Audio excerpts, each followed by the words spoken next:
created my own little algorithms to do one thing or another, like disease states, a mortality algorithm. And I think you will have a whole levels of robotics, that humanoid robots or non-humanoid robots, whatever the case is. But the one that I really gravitated towards was Alteryx. Low code, no code, business intelligence stuff, data science, machine learning, things like that. Audio, or text, and then there's big metaverse buzz. Everybody knows the metaverse. Another week of AI. I think, if you're asking how you change the culture, you bring in Dr. Jamie, let her take care of it. Right. I disagree. Disagree. How you change the culture is everybody in the organization. I mean, we're having that right now, right? The federal government is in the midst of a really massive culture change by force in some way, right? And in a way that's good because, I think, but then to your point, I think the way that it's happening sometimes is also not healthy for, collaboration and knowledge management. You have to be at a point where it's your ability to share that is valued versus your ability to know something specialized, right? Yep. And it's those people who are like, well, I'm the only person around here that knows anything about that. So they can't get rid of me because I'm the COBOL dinosaur. To your point, lucky about whoever, I remember those days when I worked in IT and it was, we had COBOL systems and only one guy they brought in. He's the one who knew and he got paid the most. And, but, even that, like the reason that you had to employ the COBOL dinosaur is because the system that he was a part of did not change. It did not evolve, right? Mm-hmm. And so, as far as knowledge management goes, part of it is, yes, it's definitely culture, how you manage your culture, what kind of culture you have, but it's also like, if you train people, something has to happen more than, person A trained person B, and now person B knows this. A policy has to change, a behavior in a system needs to change, a system needs to change. Like something in the organization needs to change. And, one of my colleagues, Mark Nissen, who taught at Naval Postgraduate School, he wrote this cool book called Knowledge Dynamics a long time ago. And this idea that, because we, in the military, we talk about lessons learned forever and ever. And I think I mentioned this last time about how they're lessons identified most of the time. Right? It's like, we learned that thing, with the exception of when people are applying those lessons downrange, right? The Army is a great example of this, where, company command a long time ago, a great knowledge management book, but, talking about how when they were, in the Middle East, how, these message boards of, hey, look out for this thing, that was real knowledge management when people saw the message board, saw the message, and applied the knowledge in the field, right? So I know I'm no longer going to try to be funny and rip down posters of Saddam Hussein because I know they're rigged with explosives, right? And that literally saved people's lives, right? But it's funny that it has to be life or death sometime in the military for people to understand that the application of knowledge and the continued behavior of that applying that knowledge is where the value is going to be. And that's how you stop bad things from happening. That's how you stop human loss. That's how, that's how you continue forward. Right. So it shouldn't have to be that extreme, that tip of the spear, in order for people to understand that when you learn something, it must be applied and something must change in the behaviors and the structure and the system in order for it to then become valuable, so that you aren't experiencing this knowledge loss when people leave, right?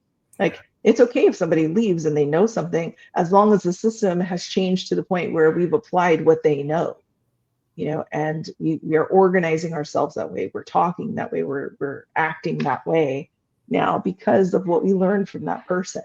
Putting their knowledge in a book or in a computer is not going to help. Yeah. Right. I mean, I'm gonna kind of take the whole conversation and reroute it to the AI space, because one thing that I do not hesitate to tell people about. Which, look, I don't do fear mongering. I don't do that. AI is going to take job. AI is going to become a Terminator. I'm not for that. But one thing that I am very concerned with is that the knowledge management outsourcing to AI, that I think is a dangerous way of going, because we have to set up a boundary before we outsource the knowledge management piece to it. I'm not against it. I'm for it. I'm saying we have to be proactive rather than reactive once we realize we've outsourced way too much knowledge into the AI system.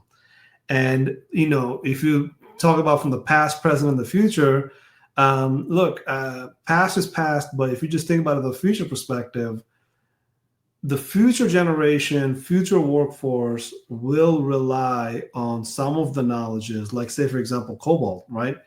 Important, right? But the reason they couldn't replace those hardware fast enough is because there was no hardware that they can get their hands on in order to replace that hardware at all, right? There was no other hardware that was mature enough to handle those sort of work that Cobalt has been handling for the last 40 years. So yes, there is a need for legacy system that's past, but in the future, we still haven't matured a system that can replace those old legacy system. So some places just have legacy system because they need it, right? So where am I going with this? Where I'm going with this is that if you have so much knowledge and you're collecting this knowledge and you are outsourcing it to an AI, right? AI that is trained on your past needs, not necessarily the future needs, as in the temperature tomorrow is going to be same as last 10 years ago. That does not mean there isn't a bad day coming sometime in the flood or hurricane or tornado, right? Those once in a 10-year events could happen. Yeah. But if AI doesn't have the knowledge about that because of last 10 years of training, it's not going to be able to detect that. But just take that example and spread it across a million different scenarios where if you don't know, you just don't know, right? So that's that process side of artificial intelligence that I think what we outsource, we need to know what it is that we're not outsourcing, right? You cannot outsource something and say, well, we've outsourced this, everybody knows that. But what didn't you outsource, right? What it is that your responsibility now, that's a bigger conversation because the AI, just like the mainframe, cannot do everything for you, right? So the transition that I'm seeing right now with knowledge management and the systems that we have in place, they're very much intimidating, but they shouldn't be because we know exactly what they cannot do, right? There's limitation into what these AIs can or cannot do, right? So these large language model, they have a lot of these massage use case. You got to massage it, you got to fix it, you got to, make it work for yourself, right? So what's being outsourced and what's not being outsourced, right? And once that person that leaves, and this is kind of goes into what we do in our workshops, is you walk somebody through this whole AI journey. They get very excited at first, and they get very bored over here, right? They get very bored because now it becomes like a child with a diaper on. You got to take care of that AI like it's a baby, right? And this sort of conversation down here gets boring. And then all of a sudden you start losing track. You start losing track of who knew what, why did we do it in this stage? Why didn't we do it? Where does the money come from if something happens? Those succession ideas, that continuity of operations planning, right? They become so difficult to manage. If we don't think about that early on, we're just bound to have that happen, right? Where we just realize, well, somebody knew something and we need them now, but we don't know where they went, right? Happens all the time. I think if I can name that workshop correctly, it'll be EI for AI, right? Emotional intelligence for AI.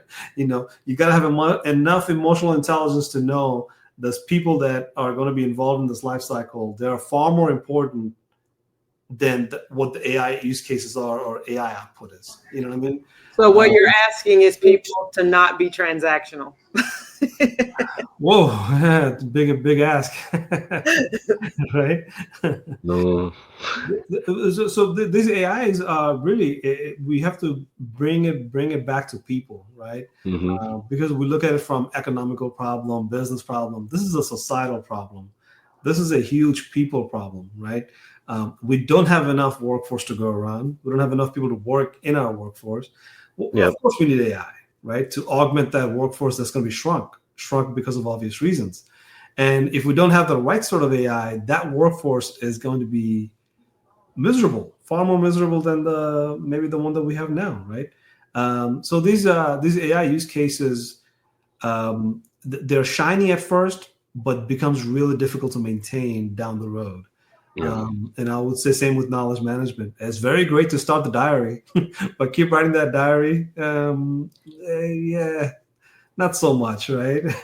It's been 300 days since I've been writing this diary. I'm kind of tired now. You know what I mean? So EI for AI, I think we really need to train the people, get them to understand before we start training the AI for whatever that is, right?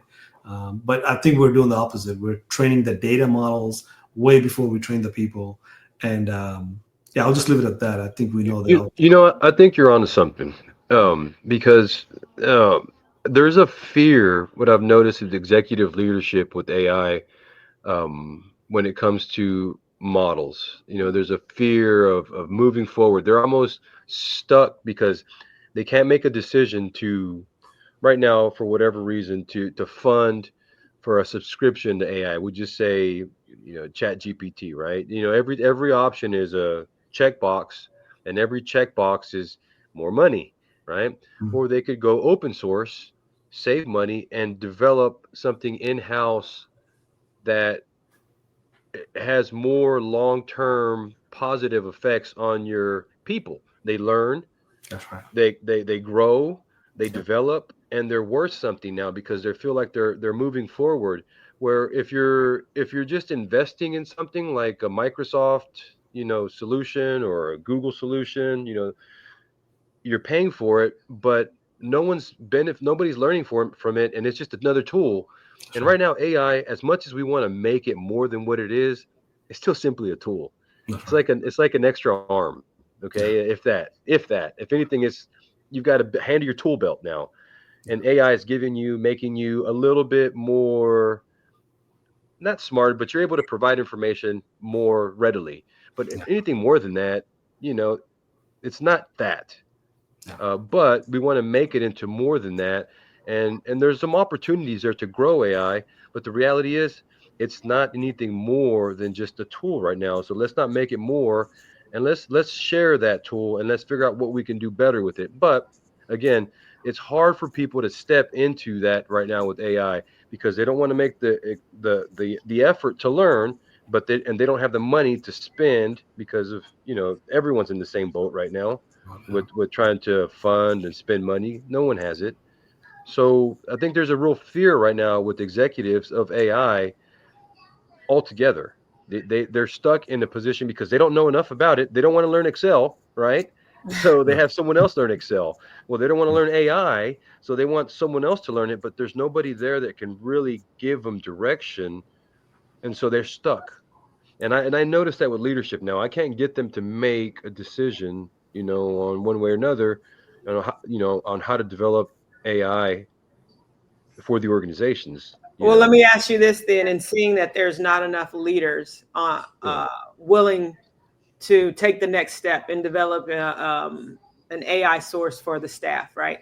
Is it perhaps because there's not a trusted leader having a conversation with them about the best next steps to implement it within the organization? Because oftentimes that fear comes because you don't have a trusted leader coming to you saying, hey, here's a tool that we have. Let's train everyone on how to use the tool. Yeah. You have pockets of people that feel that would make sense, and then you have people that just at the end it goes down to the final decision makers, and those guys are just scared. I'll just be honest. They don't. They're scared stuck. That's what I look at it. They're scared stuck. They're scared and they're stuck because they can't really make an informative decision on how to move forward. They feel like if they go too far one way or another, they're going to be going down the wrong path. Yeah. Well, Honestly, I don't know what the feeling is because I'm not them. There's a crawl, walk, and run scenario that we walk everybody in the team through, right? So let's say we do a team alignment workshop. That means we insist on having a leadership level individuals along with maybe first in line kind of day one kind of people to come in and say, sit down, this is your leader that's been here for 10 years, this is your first day, we're going to do a team alignment workshop, or we're going to talk through some of the things that you do on a daily basis. So if you have to adopt an AI from this point forward, where do you crawl and where do you run, right? At one point you have to walk. So say, for example, you take the project management idea. To take those first 10 calls in a project that starts, can we do sentiment analysis of what's being discussed, right?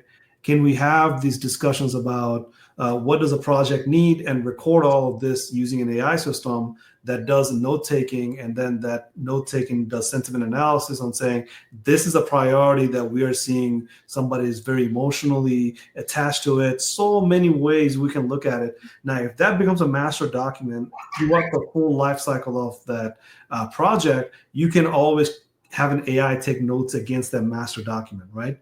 So think about that as a sort of like your crawl phase, because if we do that right now, but we do it manually, right? We take a lot of notes, we put it in all the different places. We put one in Microsoft Teams, one on email, and one on somebody's desk printed out on a piece of paper. There's a lot of places to go after it, but we can keep that status quo and still feed the information using an AI to the master document. And at the end of the master document, if you think about that, what does that mean? Like to crawl actually is not to take that master document and say, AI, now create me a project deliverable document, right? Well, do you want to outsource that? No, you don't want to outsource that, because that might screw up a lot of things, because the AI is not mature yet to take that master document and create your end of life cycle document for you, right? Your end item data package.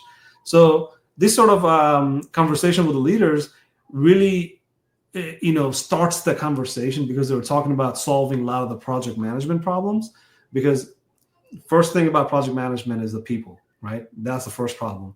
And second one is documents, the document that goes with the project management, right? So I'll just leave it at that, because if we can walk the leaders through sort of that one life cycle and say how many ways we can use AI, just the sentiment analysis, phone calls, text, all the stuff that happens in an organization, all piled into one document, leaders are like, whoa, hold on a second.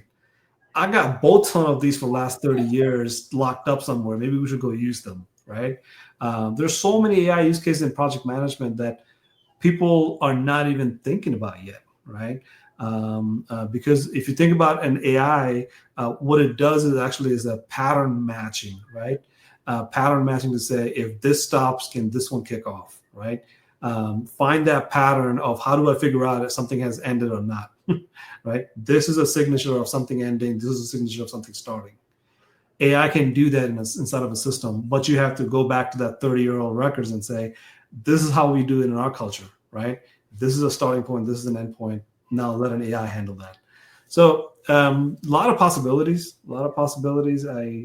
I can make a whole list of it, but I want to kind of get this last question in before we jump off. Dr. Jamie Muskoff, when you're teaching the students, right? And this is something that I don't have privileged information to, because I'm of a certain age, right? So when you're teaching the students, what do you think matters to them that doesn't matter to us, right? Because I'm 40 plus at this point, right?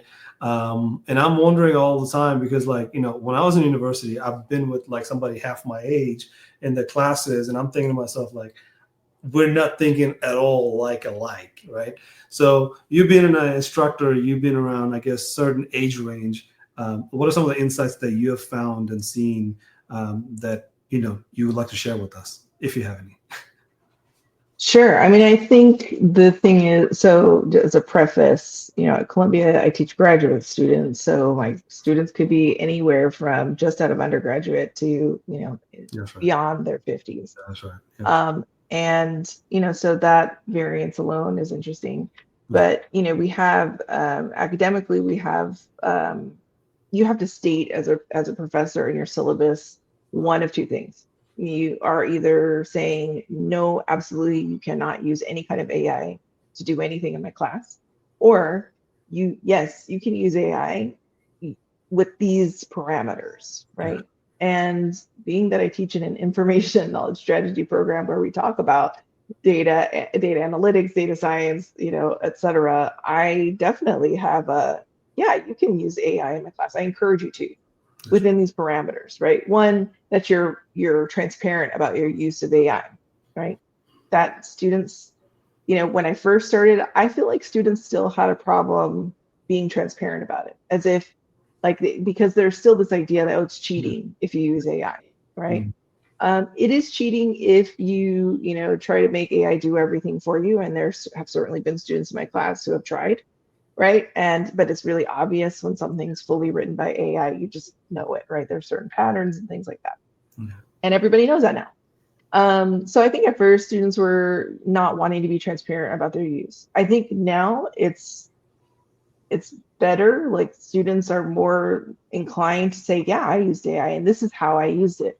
Right. And I think if you as an instructor contextualize it as in, like, we're all trying to learn here how to leverage these tools to do the things we need to do. So it is a good thing if you say, yeah, I used AI to do this, and this is how I did it, because we're all trying to figure that out, right? So, we're not in a punitive environment anymore. We're in a learning mode. And I think if you can get students to be in that learning mode, to see AI as a thought partner, as a thing that is going to help them with their biggest problem, which is all of our biggest problems, which is time, right? We don't have time to do everything that we need to do. AI can be a huge time saver for everybody. But that takes you to that point where then you need to apply your creativity and your thought. And I think students are okay with that. Like, I think I see less and less students who are just like, well, I'm going to use AI because I want to cut my corners, and because they know that that's, like, they need to be taught, and it needs to be reinforced that their value is their own ingenuity and their own creativity, right? Like, the AI will only take you so far, Yeah. right? So I think that, and I think students are getting that no matter what age, and I did want to say one more thing before you close, is that it's just striking me all the time. Like, I always have, I like to think in metaphors, and I wondered this whole conversation, like, when they invented the hammer, like, were people freaking out about, like, well, this hammer is only supposed to be used for nails. What if somebody smacks someone over the head with it, and has someone? Absolutely, right? But there's a reason we don't have a society full of people running around smashing people in the head with hammers, right? In the same way, in the same way we have morals, values, ideals, AI will also fit in that category. It's scary because of how fast it does things. I think that's probably it. You can't, it's like the mega hammer of mega hammers in a way. But there's still the reality that as long as humans are in control, and we very much should be, and that's a choice we need to make, right? You're not going to see AI being used to hit people over the head. You're going to see it used in really powerful, creative, and useful ways that are, in my opinion, capable of taking human beings out of this very industrial revolution mentality of work, work, work. Your value is how hard you work and where you work, into your value is your ability to Masako's point, be well, be alive, live your life, which hopefully you get 100 years of, and that AI helps you free up your time so that you are healthy and you are able to make contributions to humanity that are much greater than formatting an Excel spreadsheet, right? So I have faith in that. I really do think, but that's our choice as human beings. Like, we have to choose that. So, and I have faith in the students that I have, that's how they see AI as well. So I'm hopeful about it. Yeah, it's definitely an advantage, right? No matter how we put it, it's like two sides of the coin, right? You cannot have the same feelings about both sides.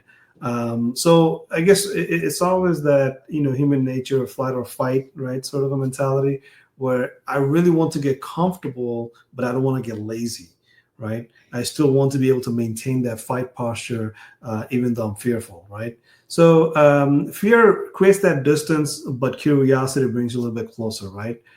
So the curiosity that we have with AI right now, it's driving us to a point where we can imagine future much better than our ancestors ever could have, right?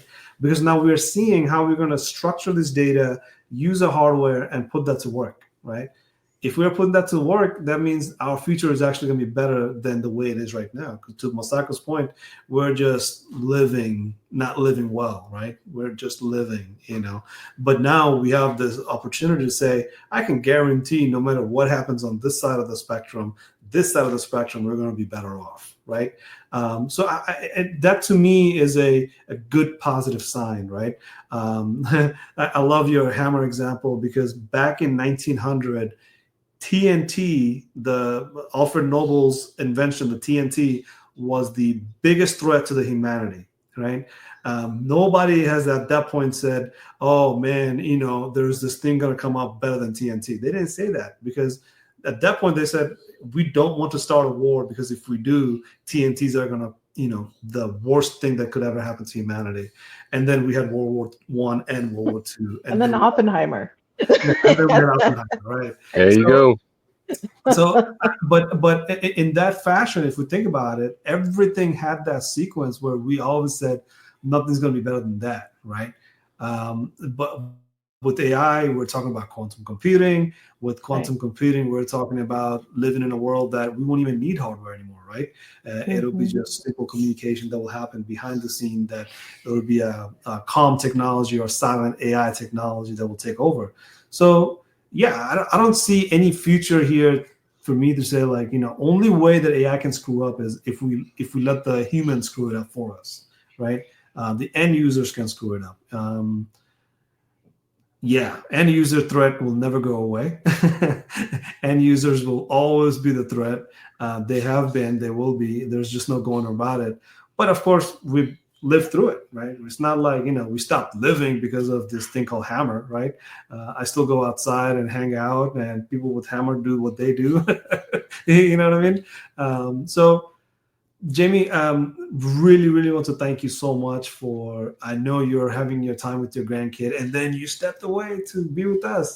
That's Thank you. I can grateful for you and your time, Jamie. Thank you. Thank you so much. I'm grateful for the forum and the discussion, because it is such a great topic. And and I hope that people become less afraid of it. I mean, this is probably, my husband's a nuclear submariner, so he believes a believer in nuclear power, as am I, right? But that is another one of those things, right, that people still to this day are deathly afraid of. And to the extent of what it can do, absolutely, if handled incorrectly, absolutely, that can cause fear.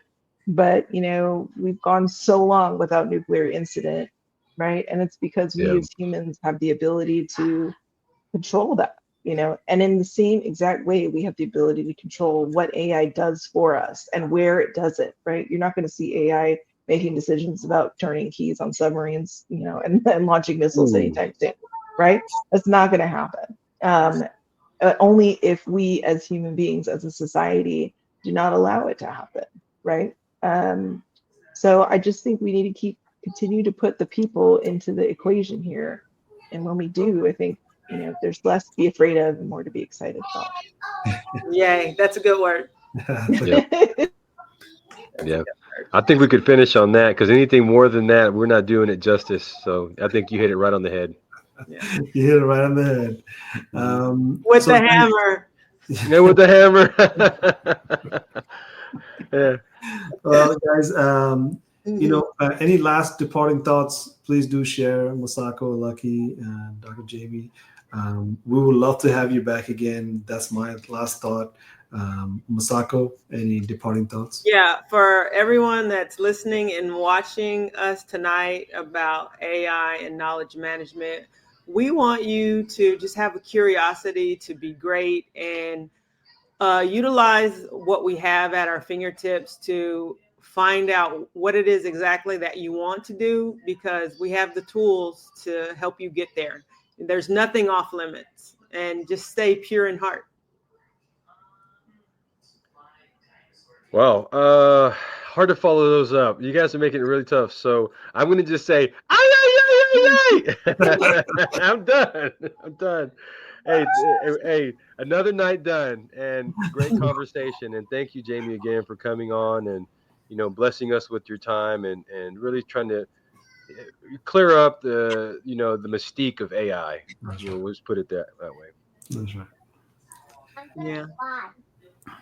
I'm gonna fly. No, Jamie, any last departing thoughts on that? No, thanks. Go play with those little ones that I hear all in the back, and I'll go play with mine. Hey, Ashley, look behind you. Ashley, look behind you. He's gonna say aye with us. Yeah, he's been playing in your plant the whole time we've been talking. It's been great. That's awesome. Aye is out. Thank you. We have. Thank you guys. so Have a good much. night. Yes. Thank you so much. Hey, Stu, you want to say?